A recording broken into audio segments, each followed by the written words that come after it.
ইলাস্ট্রেটরে colour নিয়ে আলোচনা করব এবং এখানে আমরা দুইটি কালার নিয়ে আলোচনা করব। একটি হলো সি মাইক এবং আরেকটি হলো আরজিবি। এখন আমরা যে কালারটি নিয়ে আলোচনা করব তা হলো সি মাইক, অর্থাৎ এটি আমরা যে প্রিন্টিং লাইনের কাজগুলো অর্থাৎ প্রেস থেকে আমরা যে আউটপুটটি পাবো তা হলো অবশ্যই সি মাইকে। এই জন্য আমরা সি মাইক নিয়ে এখন আলোচনা করব। দেখা যাক সি মাইকের কাজ কি কি, অর্থাৎ প্রিন্টিং লাইনের যাবতীয় যত কাজ আছে সবগুলি সি মাইকে কাজ করা হয়, অর্থাৎ সায়ান, মেজেন্টা, ইয়েলো এবং ব্ল্যাক এইগুলোতে।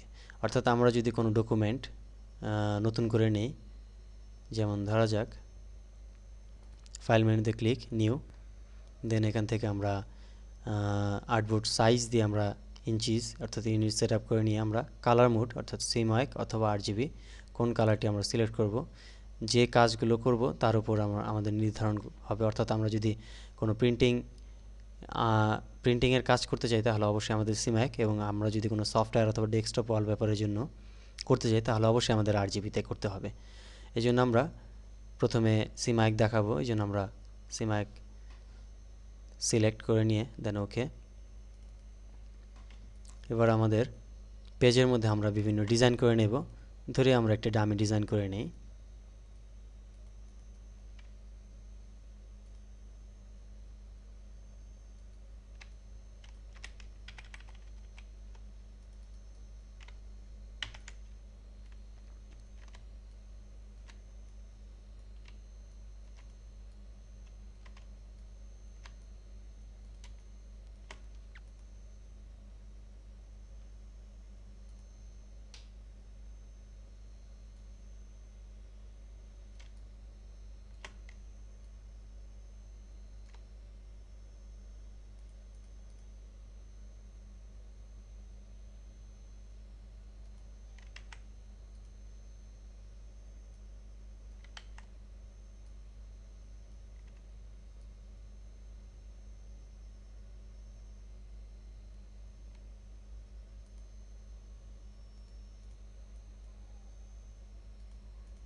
এবার এটিকে আমরা ফিল কালার দিব, অর্থাৎ কালার সেট করব।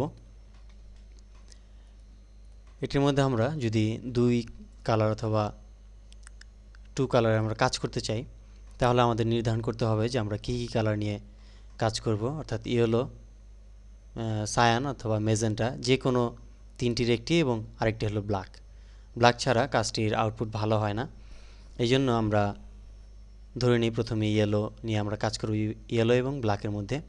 এই জন্য আমরা ইয়েলো দেব, অর্থাৎ অবজেক্ট সিলেক্ট করে নিয়ে আমরা ইয়েলোর পার্সেন্টেজটা আমরা দেব 50%। দেন আমরা ব্ল্যাক কত পার্সেন্ট ইউজ করতে চাই তা, এবং এটি আমরা 100% ইয়েলো, এটি আমরা 100% ইয়েলো, ব্ল্যাক 20%। আমরা তিনটি কালার পাবো এখান থেকে। এবার আমরা এটিকে ধরে আমরা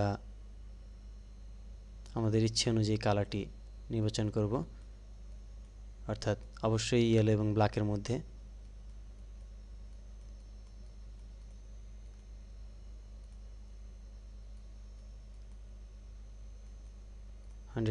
ইয়েলো আমাদের ডিজাইনটি হয়ে গেছে, অর্থাৎ টু কালারের মধ্যে। এবার এটিকে যদি আমরা পজিটিভ হিসেবে বের করি বা পজিটিভ বের করি তাহলে অবশ্যই আমরা ইয়েলো এবং ব্ল্যাক ছাড়া আর অন্য কোনো কালার পাবো না। আমরা চাইলেও সায়ান এবং মেজেন্টা পজিটিভ পাবো না, শুধু ইয়েলো এবং ব্ল্যাক পজিটিভই পাবো। এভাবে আমরা এই সি মাইক কালারের মাধ্যমে পার্সেন্টেজ ইউজ করে নিয়ে আমরা প্রিন্ট আউটের জন্য বিভিন্ন কালার অর্থাৎ টু কালার বা থ্রি কালারের ব্যবহার আমরা করতে পারবো, এবং এখান থেকে আমরা পিক করে ইচ্ছে মতো আমরা কালার সেট করে নিতে পারবো। অর্থাৎ এটি হলো 4 কালার, 4 কালারের কাজ, অর্থাৎ 4টি পজিটিভ হবে আর এখানে 2টি পজিটিভের কাজ। এবং ইচ্ছা করলে আমরা এই কালারগুলোকে সোয়াচেস হিসাবে সেভ করতে পারি। যেমন ধরা যাক আমরা এই কালারটিকে সিলেক্ট করব, দেন আমরা এখান থেকে এই সোয়াচেস ট্যাবে ক্লিক করে নিয়ে এই রাইটারতে ক্লিক করে আমরা এখান থেকে নিউ সার্চেস, দেন এখান থেকে আমরা নাম দেব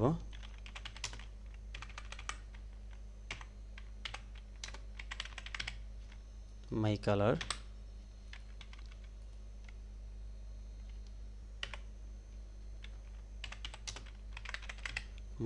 দেন আমরা ওকে, আমরা আমাদের নিচে কালারটি সেট হয়ে যাবে।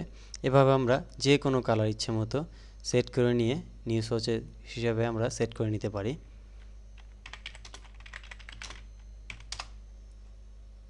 এভাবে আমরা সেট করে নিয়ে কাজ করে নিতে পারবো এবং সেম লাইনের অর্থাৎ আউটলাইনের ক্ষেত্রেও একইভাবে আমরা কাজ করে নিতে পারবো।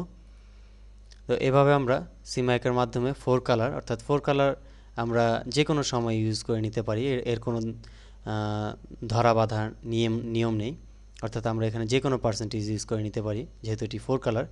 কিন্তু 2 কালার অথবা 3 কালারের ক্ষেত্রে আমাদের অবশ্যই এর পার্সেন্টেজটি যে কোনো একটি কালার পার্সেন্টেজ 0 রাখতে হবে, যেটি আমরা বাদ দেব।